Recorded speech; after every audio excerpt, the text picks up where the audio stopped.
need our fair share of the land. It's kind of crazy seeing the white man's got the plan. I know you got the whole wide world in your hand. I'm only asking that you get some cash in our hand. I'm calling all the black millionaires to come home. I promise you, we gon' help you build right at home. Killing the lies that the black man don't care. That fake news, that assessment really ain't fair. Cause we been sweating all this blood and our equity. One brother, one hood, we build our community. Yeah. Cause all the trapping and gun clapping is played out. We about to build a black Wall Street in the South. From Miami to Mobile to worldwide. The black man is getting wise. Still we rise. The Fourth Amendment that passed and now it's all good. Ex-con can finally vote up in the hood. With one voice, one mind, one vision. Young kings, it's our time, so pay attention. Yeah.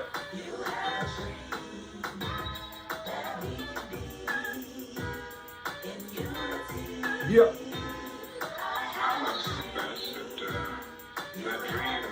Circle of Brotherhood, Peacemakers Anthem.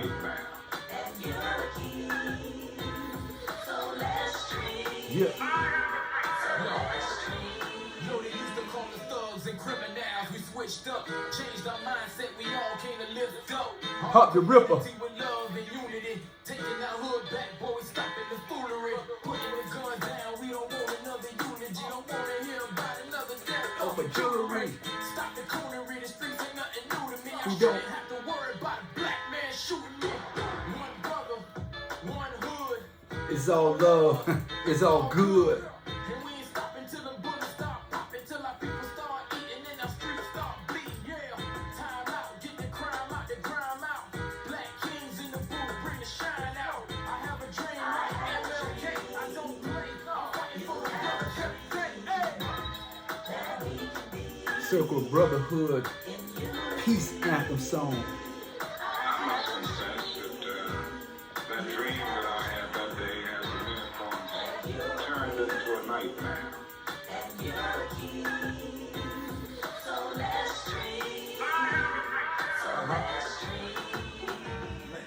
The people crucifying us, and at the same time, the people crucifying us. But they know we time people, the crown people, G-Ho witnesses and brown Jesus. So are you trying to get this program on? They tap your mobile phones for panic on your chromosomes. So are you trying to be a mortgage loaner? They'll sign up on you and turn into a organ donor. Out of bounds, you get drenched, shit. 100 miles for a mile on some lint kit. I'm trusting, brother. See, that's that what he lint kit. If you don't know, get it to him. Here's the lint kit. Keep the young against the old against the young. And once we keep them divided, they'll never be one. You gotta keep all the black from the red brothers. And all the dumb old brothers from getting bread brothers. All of them put it together, they'll be booting at each other. And then 100 years we'll have them shooting at each other.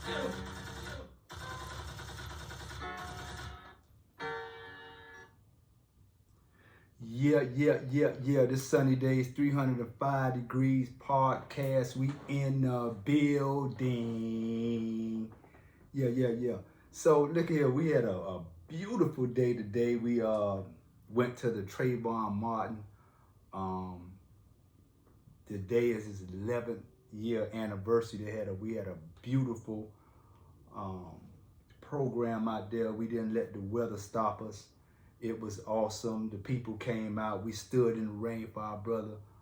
Shout out to Sabrina Fulton and Tracy Fulton, the parents of our young king. Yeah, so that was pretty good. On Friday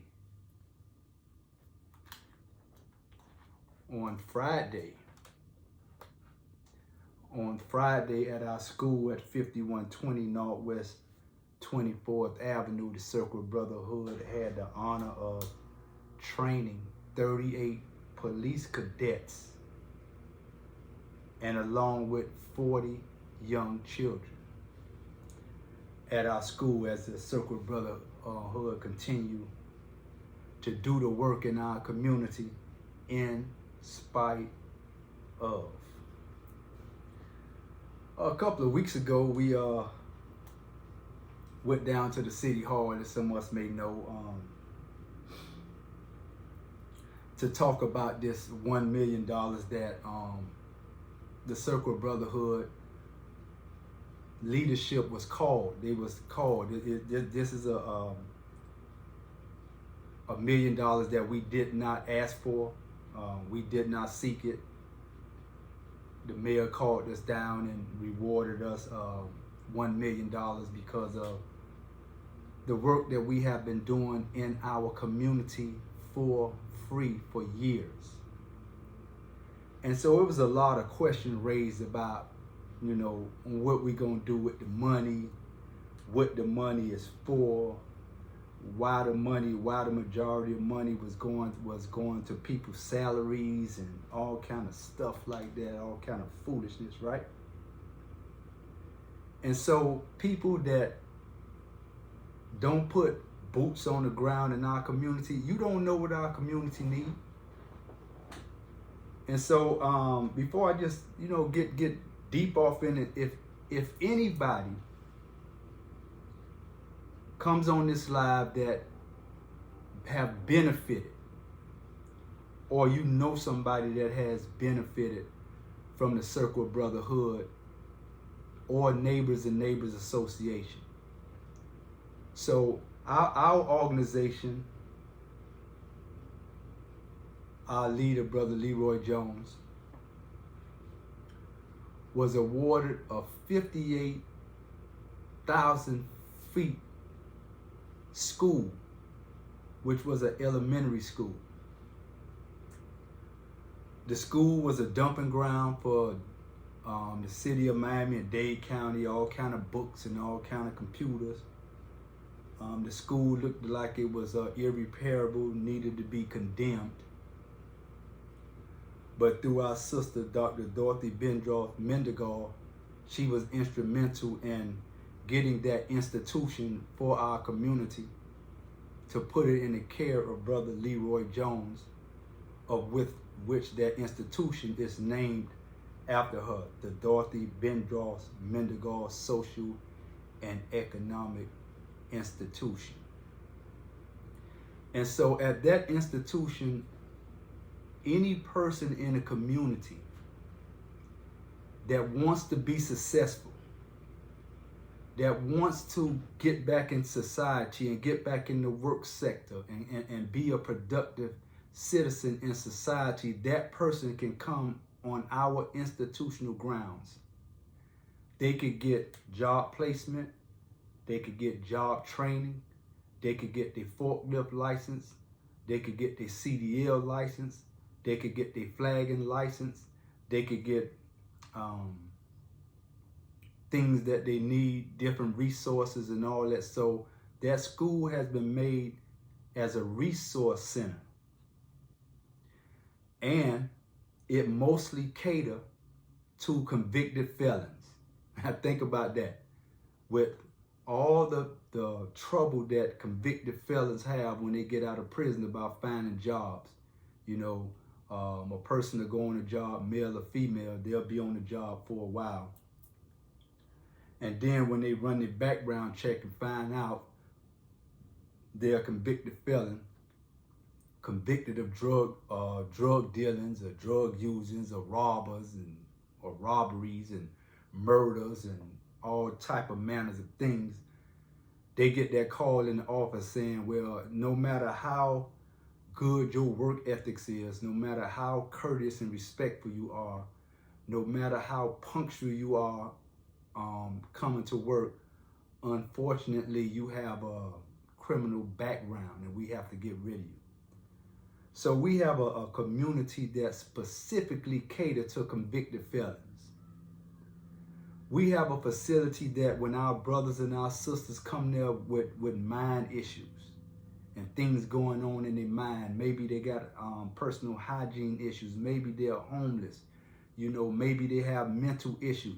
Those are the type of people that we welcome with open arms in our community at our facility. So if anybody know anybody that has benefited from Neighbors and Neighbors Association, and also Neighbors and Neighbors Association and its lead organizer, Brother Leroy Jones, was the one that started the Mom and Pop program 25 years ago. So 25 years ago, he started a program to give monies to small businesses to help them in their business. And he's been doing that for 25 years. So not only at that facility, at that institution, that you could come and get work assistance, that you can come get training and job placement and all that. We also have where you can come, like I said, you could apply for the mom and pop grant. And so for those of us who know what that is, they're getting ready to start that program again. We also have another department back there called Tools for Change, where they help start up businesses and all that stuff. And so I'm just talking about the things that we do in our community, that those that don't come in our community, they don't know what we need. They don't know what's going on. And so with the $1 million, they was talking about why was most of the money lotted out to pay salaries?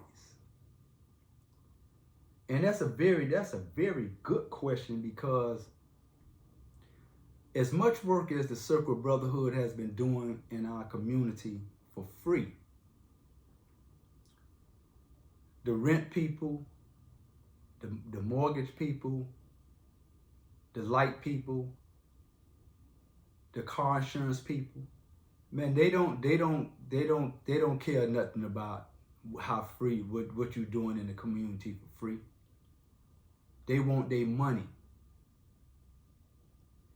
And so while some of us that are very, very valuable to this community, you know, once you send a person like me or a person like our sister to work on a job from 8 to 10 hours, after that we have very, very little to give our community. Very little energy. But yet and still we've been doing it anyway by God's grace. So could you imagine a Jim like myself, that my job was to go inside the prisons to our brothers and sisters that are getting ready to get out of prison and introduce them to our reentry program. A program that's waiting for them to get out, that's waiting to assist them with housing, that's waiting to assist them with getting their ID, that's waiting to assist them with getting back into society, the way to assist them with getting job placement, and the way to assist them with counseling. Because you have some of our brothers and sisters, they have been away so long till we have become institutionalized. And so we need somebody that we could talk to, and they need somebody that they could talk to help them transition in their mind state.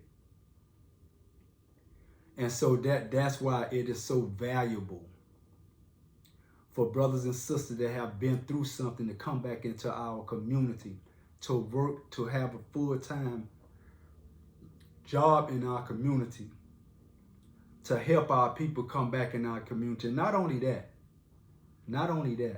so the people that denied us with this dog and pony show, with the $1 million that was promised to us, not by them, but by the mayor, not from monies that came out of their district, but monies that came from somewhere else. They don't know what it takes to go into a community that feel like they're no community at all. They don't know what it's like to go in a community to a people that don't feel like they have a friend, that don't trust nobody. And so myself and 9 brothers, we proved to the world, not just to the city of Miami, not just to the people in Dade County. You know, myself and 8 other brothers, we went and we put actions behind our words. So we did a 21.5-day hunger strike on 12th Avenue and 62nd Street across from the Pork and Bean Projects. 21.5 days with no food, just water. And it was rough. Like, all of us lost 30 pounds, you know. We chose to leave our wives home. You know, we didn't go home. You know, for the first couple of days, our wives didn't know that if they could come inside the gate. So we had to hug our wives through the gate. We had to kiss them through the gate, you know, for them first couple of days, you know. Some of us not only put our marriage in jeopardy, some of us lost our jobs. You know, some of our brothers, they was business owners. Some of them put their businesses on hold. You know, my brother World, he was diabetic. The doctor told him, man, do not go do no hunger strike, because with your condition, you're not gonna make it. But he did it anyway. You know, some of us, man, it was rough. It was rough, man. Some of us, man, we thought we was gonna have to carry some of our brothers out. So listen, not only it ain't just only about the money, but in this world, it takes money to live. And so imagine, we have already working for over 400 years. We've given free labor for over 400 years already. We can't continue to do that. And so we call on our community, because we have to learn how to be self-sufficient.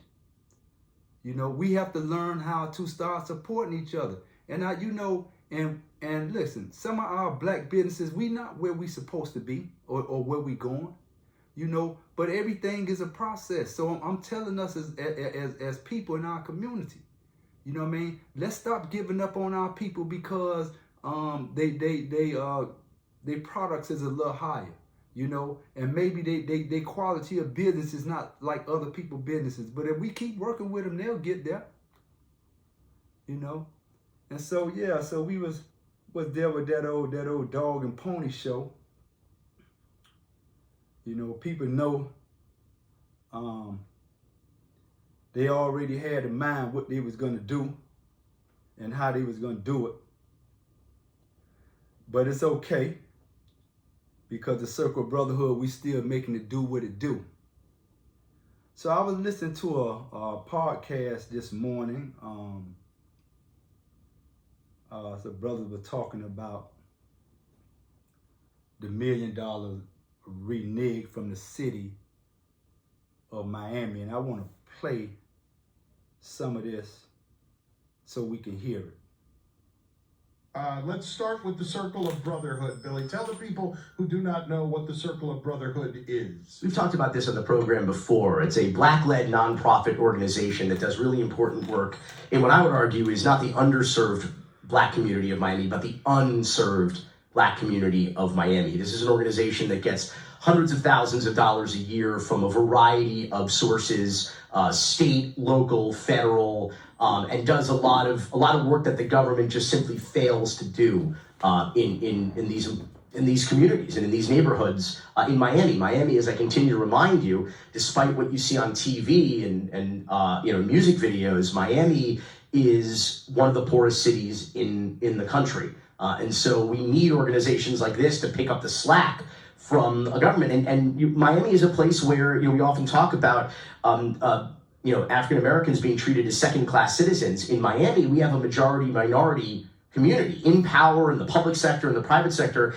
And what has happened effectively is that African Americans have become third-class citizens in Miami-Dade. And so they don't have a lot of representation. They don't have a lot of attention. They don't get a lot of money. They've been promised $1 million, correct? That the city of Miami continues to bleep with them. In October of 21, so not last October, but 2 Octobers ago, Mayor Ponce Postalita, Francis Suarez, invited the Circle of Brotherhood to City Hall and presented them with a giant cardboard ceremonial check from Mayor Francis Suarez to the Circle of Brotherhood for $1 million, okay? And that was in October of 21. 1 year later,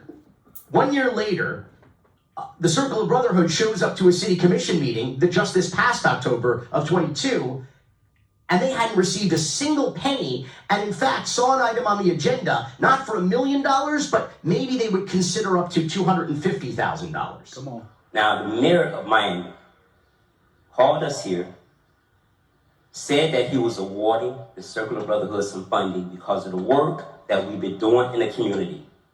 When we got here, he unveiled a check for $1 million. It was all on his social media. It was all in the newspaper. In fact, even to this day, people still think we got this money. They think we got the money. Now we get an email from the budget office saying it's $250,000. You know, one time a commissioner called me ungrateful because I had the audacity to ask for a little more money. I was ungrateful because I wanted a little more money to serve my community. I was ungrateful. So maybe you might call me ungrateful again today. The mayor promised us $1 million. We want $1 million. Right. We're not taking $250,000. So if $250,000 is on the agenda for us to take it, we don't want it. We are not going to take less than what we are worth anymore in the black community. We're not taking $200,000. The budget department sent me an email saying it's not $1 million anymore. It's $250,000. We don't want the $250,000. We're not trading anything for $250,000. We're not trading who we are, the brotherhood. You know what? We ain't bowing down. Thank you. Thank you. We are not. That was Leroy Jones, the head Thank organizer you. for the Circle of Brotherhood, in a rather extraordinary display at City Hall. Rarely seen from an organization that's being considered for a six-figure contribution, but he stood his ground. And the Circle of Brotherhood has been an outspoken critic of the City Commission's takeover of the majority black board of the Virginia Key Park Trust. You remember we talked about that here before. We talked about the historic Black Beach in Miami, the only beach actually in the border of the city of Miami, and how the City Commission just basically purged the black people from this board and said, we're going to take over this $1 million budget and still not move forward on the Black History Museum we've been promised and we actually voted for to be taxed for 20 years ago. So now we are 3 months later after that audio, 15 months since Mayor Francis Suarez promised and presented them the ceremonial $1 million. And now they show up again to a city commission meeting where they are put through the ringer for 46 minutes, the Circle of Brotherhood, being asked dumb questions, being confronted with just the most ignorant bile, particularly from Commissioners Alex Diaz-La Portilla and notorious racist Joe Carollo.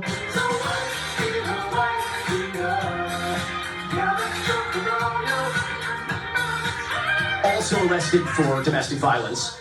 You may recall, Dan. I think the music spoke for itself. So, it was unnecessarily redundant. You don't really need to explain the music. The music is pretty self-explanatory. Oh wow, it's a nice falsetto there, Roy. Thank you. So these guys come back.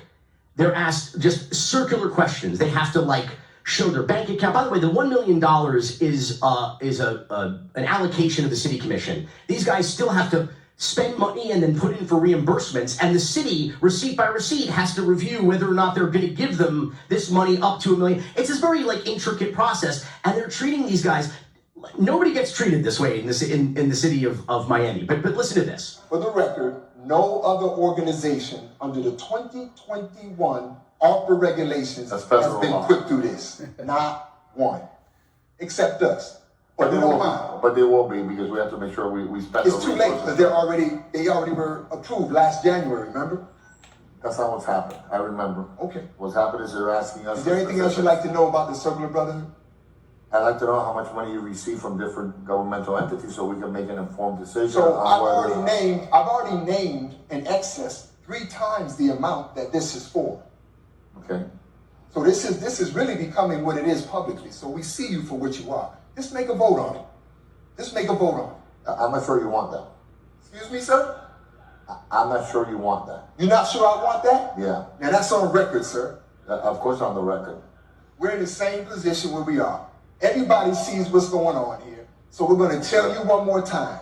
Allow us to do what we do, or just vote no, and we'll continue to do it without you. Very aggressive. I don't need attitude. Oh. When do you think that you will have excuse me. Uppity, huh? some of this money? Well, You could begin doing some of we the have work. that in our account now, sir, and I find that kind of insulting because again, Well, I'm sorry, Because sir. again- I'm sorry that you find it may I answer the insulting. question? We have more than a sufficient amount of funds in our bank account right now to cover any reimbursement that we could possibly get from the city of Miami. Regardless of how much the money the contract is, if we can't spend the money and we can't access it, and the money goes back to the city. So nothing is lost. Or if we do something that's not accepted under the contract, then we don't get reimbursed for it. That last voice was Leroy Jones again. Before that, that very powerful voice was Lyle Muhammad, the executive director of the Circle of Brotherhood.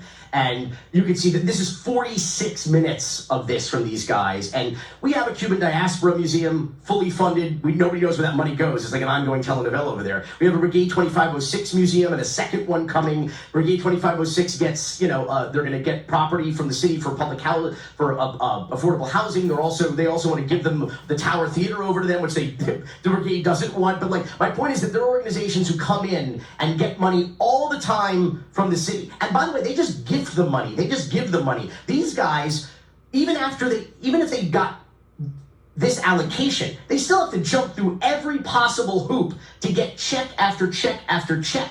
They may never even get $1 million reimbursed, but regardless, they ultimately lose because they needed a supermajority of commissioners, which is 4 to 5. But because there's no 5th commissioner right now, because Russell resigned and they're awaiting.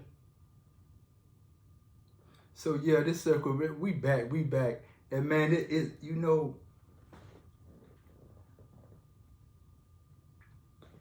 we understand that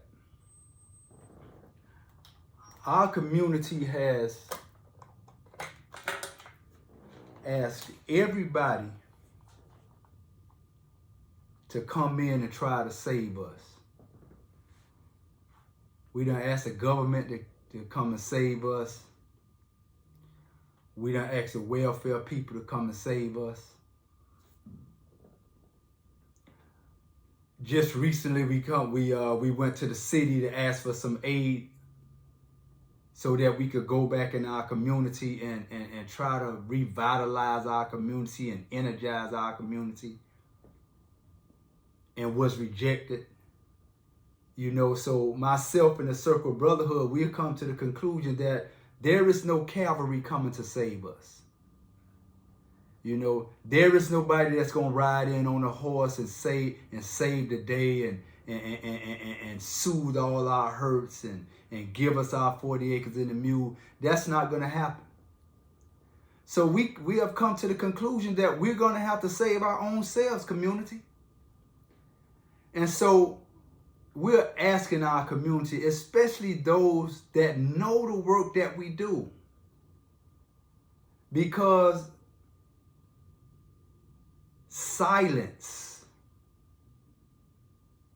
being silent is something that you know that is not right. That kind of makes you side with the opposers when you are quiet. When you know the Circle of Brotherhood, like we go out in our communities and we are doing some things that if they was writing scripture, will be written down in the scripture. The work that we do, the transformational work that we have done with our children and continue to do with our children. And so, yeah, the money is for salaries, it's for boots on the grounds, it's for knocking on people's doors, it's for going in the community to see what the people need, offering them things that they need.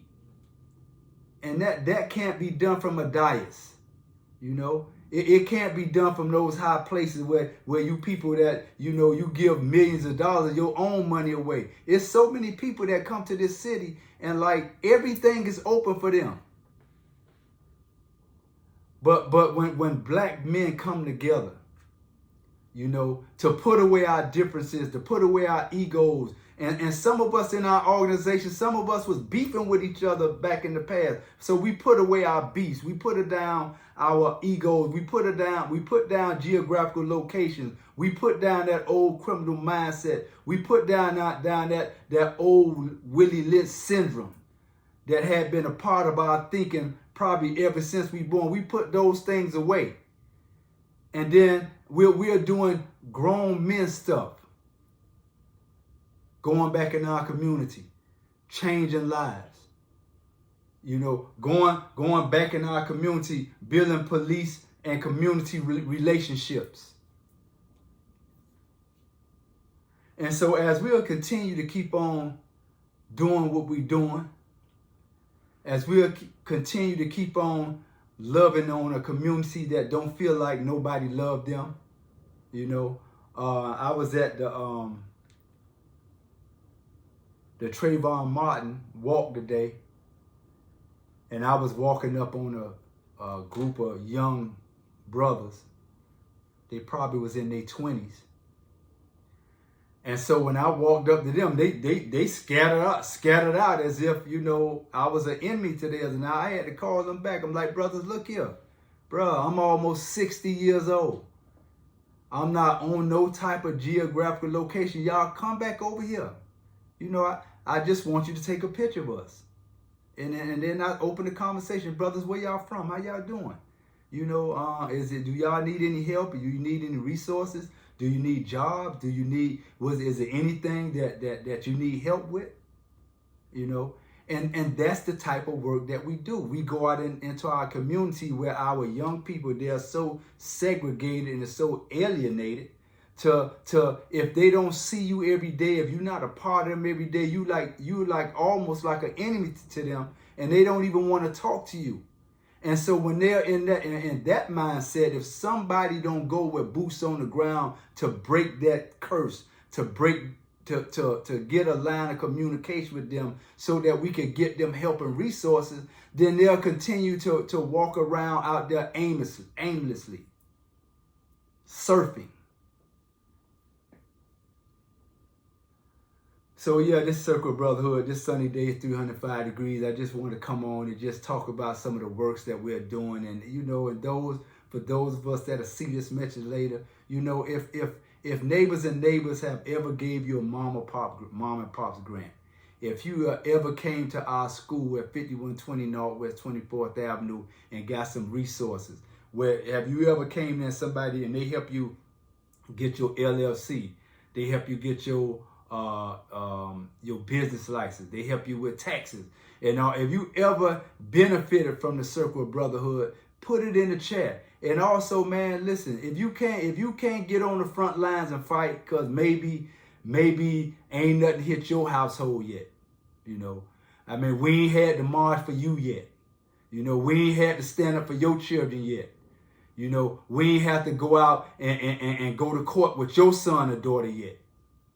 You know what I mean? Maybe you think that the fight don't have nothing to do with you. Maybe you think that what's going on in the community with other children don't have nothing to do with you. However, you know, none of us are so far away where tragedy can't reach us. And there are so many people that come to the Circle of Brotherhood for aid and assistance. But when we go in front of these people and we speak truth to power and we fight for resources for our community, is the same community that we have to, you know, we have to get you in the mindset of getting in the game, of getting in the fight, you know, of making history, of standing up for our people. Because if we don't stand up for our community and our children right now, we gonna leave our children to do something that we could have done in their time, where they could do something else, where they could focus on something else. So once again, this sunny day, 305 degrees podcast. I am your brother Albert. Hey man, see you soon. Live your best and your blessed life. Peace.